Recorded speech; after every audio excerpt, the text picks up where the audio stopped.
আমাদের আইডেন্টিফাই করার সাথে তো আসলে কিছু আসে যায় না, আমরা অবশ্যই জানি, কিন্তু আসলে এটা আইডেন্টিফাই করার দায়িত্ব রাষ্ট্রের। রাষ্ট্র এটাকে আইডেন্টিফাই করবে। এটা কারা করছে? যারা চায় না এই মাধ্যমটা বেঁচে থাকুক, যারা নিজেদের মতো করে ধর্মকে ব্যাখ্যা করে, তারা সাধারণত এই জনগোষ্ঠীটাকে আলাদা করতে চায়। আলাদা করে এরা আসলে যে ধর্মের সঠিক ব্যাখ্যা দেয় তা না, এরা আসলে মানুষের কাছ থেকে মানুষকে আলাদা করতে চায়।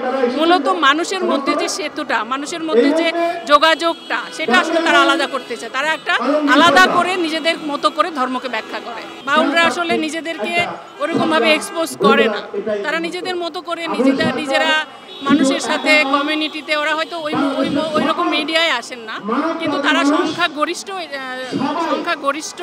অবশ্যই, এবং তারা আসলে তাদের মতো করে চলে, তারা তাদের মতো করে কমিউনিটিতে মেশে, তাদের মতো করে গান গায়, কিন্তু মানুষের গান গায়, জীবনের গান গায়। এটা হচ্ছে বিষয়। আর আসলে ওই রকমভাবে হয়তো ন্যাশনাল মিডিয়ায় বা মূল ধারার গণমাধ্যমে তাদের প্রচার কম।